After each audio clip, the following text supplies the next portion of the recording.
This episode contains language that is not suitable for minors. Please enjoy responsibly. And now, today's episode.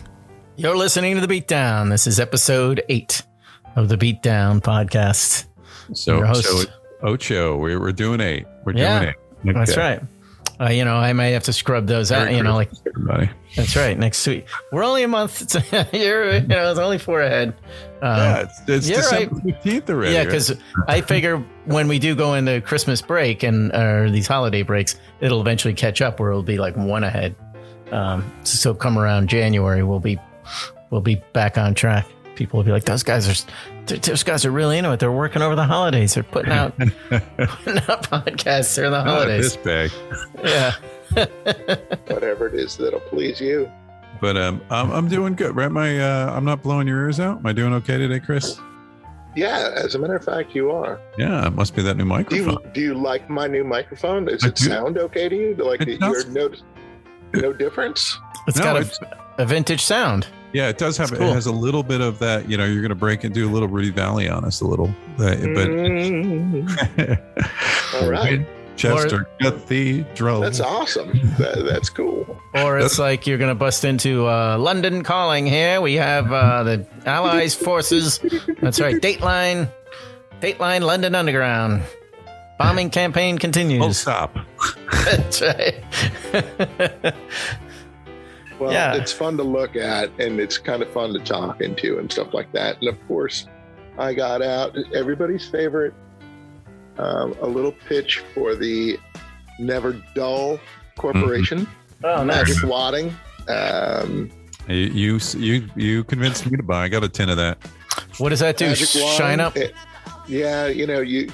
leaves a little schmear on there once you start to burnish it with this magic wadding kind of. It's a fabric almost, like it's like a heavy duty cotton ball that's impregnated with some sort of cleaning, so like schmutz. I don't know. You hit it with that, and then you hit it with a clean cotton rag, and what you get is what you get. And so it takes up this is a chrome microphone, so it's really cool. Underneath it's a little shabby underneath it, but it's a burgundy silk that goes around the microphone itself. Nice. And it looks, I'm afraid to get near it, with like even a cotton swab and stuff like that. Like it's made out of silk, and like it's. You don't want to bust it, yeah. This one, I think you need to play some harmonica in it, though. So it's not a sticker that they have on there. It's actually a badge. It's a tagger that they put on the bottom of the microphone. It's from Chicago, and it's a Shure microphone. They were manufactured between 51 and 56. Oh, nice. I'm telling you, you got to pick it up and you play yourself a little Chicago blues harmonica into that thing. Get that nice. So we know how you take care of your mic and prep your mic. How do you shine up your Buster Browns? Okay, you got a process for those? I got a whole shoot kit, like in a box. He's got a dance and a song that goes with it too. Right on back behind me. There's no doubt about it. There's a box full of shoe products. Nice. Also from Chicago. It's all pass me down stuff. It's just like, to be honest with you, it's like the shoe shine is a lost art for sure. My dad totally had the box with the brushes and that, like, you need to brown. My father-in-law. I got a little oxblood. I got some oxblood. Yeah. Yep. I'm out of my oxblood. All I got is brown.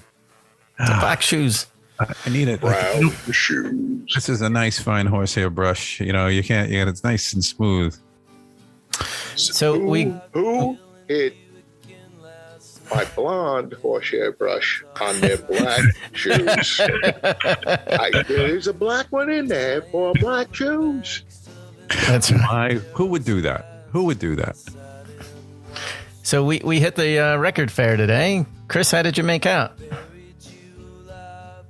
I made out okay. I got like a Motown record that I wanted. I wanted a Diana Ross and Supremes record. I picked up a Eddie Cochran. Names. Come on, what Diana Ross and the Supremes LP?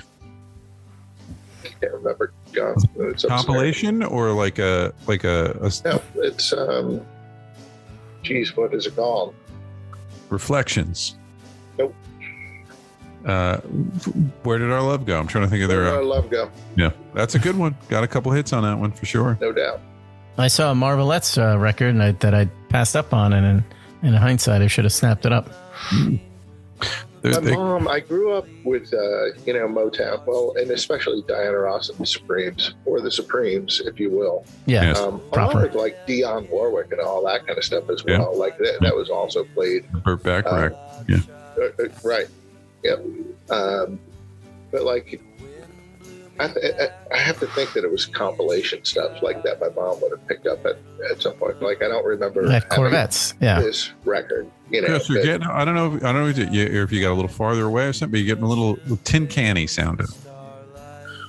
It could be the fact that the furnace is kicked No. on, and maybe the No, I didn't hear that. mic. No, I didn't hear that kicking. Okay. Well, it could be me dropping back, because the truth is that this thing is on a little mic stand, and it's also missing. It's on that guy. Yeah. So I have it actually sitting on a stool in front of me, because it won't fit onto a boom mic stand or even my straight mic stand. Like, I need an adapter. You got that. You are getting that kind of Rudy Valley sound, though, which I think is pretty neat.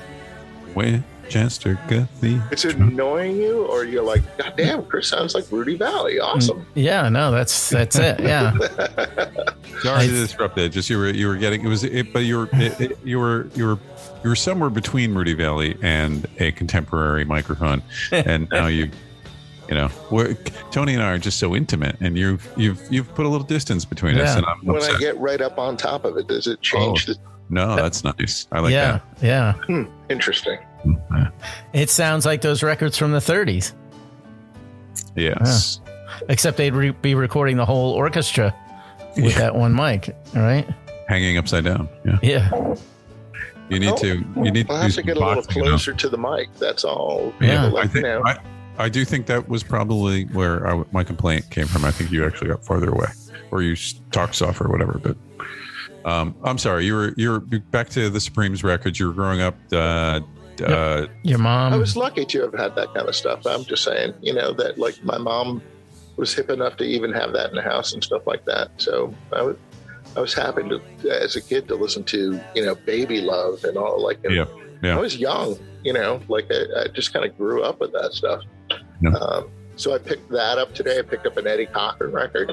Oh, nice. Did you get that? Was that United Artists Legends Cochran record? You don't see too many Eddie Cochran albums, but it's got lots of hits. It's got lots of hits.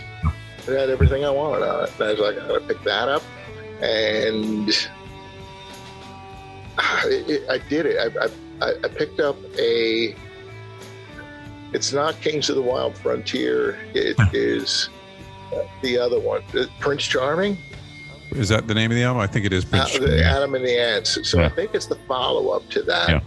And it's the last record that I'm even going to, like, I'm going to give it a pat.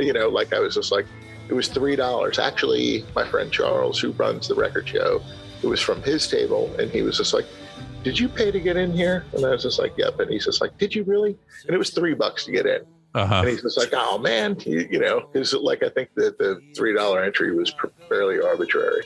You're on the list. Yeah, if they didn't like the way you look, they hit you up for $3. And so, like, he was just like, did you? And I was like, I met your wife out there. She was collecting it. Of course, I gave her the $3. And he was just like, well, it's a $3 record. So that was a $3 credit that you had. So I picked up that as well. Nice. That's nice. Yeah. No, I don't think there are any more Adam and the Ant albums except for 2. Because then after that, I think it's just Adam Ant. I think he goes to right. Yeah. Well, Yeah. It was the one that I didn't have. But I'm not expecting songs like there's one called Ant Rap. Yes. Yeah. I'd like to know. But it's not what you think it is. This is what, 1982, 83. I was a little worried, John. I was a little worried that, like, Don't worry about it. It ain't happening. That's a pretty good one. It's not what you'll go, oh, okay, this is what I bought this record for. It is Ant music. right. The problem it's got that Marco Peroni playing guitar on exactly. it. So there you go. There you go. And Yeah. The problem I have, and I hadn't been to a record show in a while, and it's cool. All the things are there, and everybody's there. I'm glad we knew Ethan was there, and your friend Chris was running it. But all these guys that are back there running their tables, they're like what you talked about with like these why you don't go to like Beatles conventions or Beatles. They're always like superior to you, and you're just like you're just an amateur, and they're guys that are probably like right in our age group, maybe a few years. It's like, what do you mean? You want to negotiate? You don't know how good a price I'm giving you that already, right? Or something. Do you understand that is a Pennsylvania manufactured pressing, East Coast pressing? Pennsylvania manufacturing, that's a big deal. That's is it from the Scranton plant? It's the Scranton plant. Yeah, there it is, baby. I know what you're talking about. Because other people, like the Indiana pressings, aren't nearly the same quality. Even though Indiana wax is no the good. opening of the sleeve, you could tell. See, it's a California, it's a West Coast cut of that sleeve with the little dip in 3 it. tables down, you can get the $18 one. Mine is $40. Yeah, you fine. Go ahead. You could get the common Mine is one down there. $40. This is is 18. His is 18. Hey, Bobby, what do you got? Yeah, go ahead. You go down there and you look what is etched on the inner groove of that record. Okay, and then once you learn, you'll come back and you'll go, oh my, you'll be years from now you'll be kicking yourself that you could have had. I spent a little time talking to Mark Moran and Mark Sauerman from Weird New Jersey. Oh, you did? Yeah. They were there at the They table had some good swag, yeah.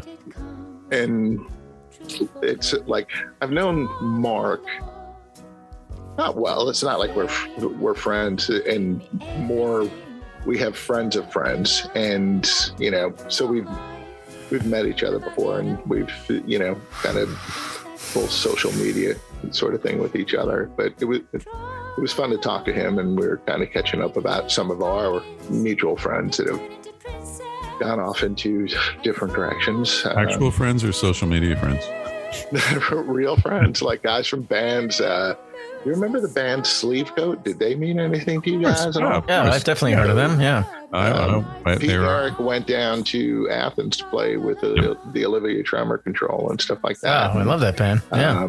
Eric and Mark Moran from Weird New Jersey had played, in a basement band maybe or something like that. I don't know how far they got with it and stuff, but it was all in the family. And Mark also played with our friend Bob Carino from the Swales, who was signed to Bar None Records. Swales are great. Yeah.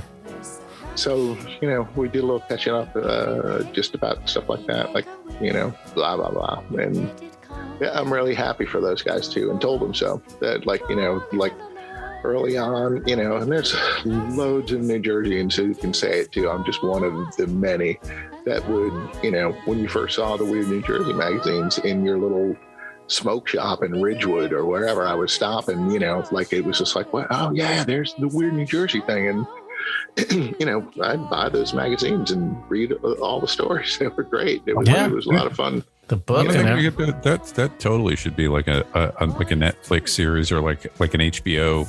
Yeah, we got to get on it. I felt somewhat sheepish about asking him about that too, because there is a certain part of him that's just like, oh, come on, you guys are like doing it, but they were somewhat even at the place they were self-deprecating, because I was saying, I was saying what I was saying, just I'm really happy for you guys. And Mark Sauerman, who seems like a genuinely nice guy, but was definitely quieter than Mark Moran, who I knew, he was like, yeah, we're turning that into gold, no. That's their full-time gig. Here we are sitting in, a community center in $3 admission. $3 admission, sitting at the table, and you're waiting for Kevin Smith to come in with a camera on his shoulder, you're there. Yeah, you're at that place. It's but you could. I mean, Weird New Jersey to me is like second after Florida Man. You know what I mean? To me it would be like a national, people know. You don't need to explain what Weird New Jersey is. you know. But do And I don't people mean- outside of New Jersey, you know, or not No, the tri-state area know? the same way Hackensack is a punchline. Weird New Jersey, I think people get it. You know, it's like I think it's right in there. Weird I New Jersey. think, but you can just do anything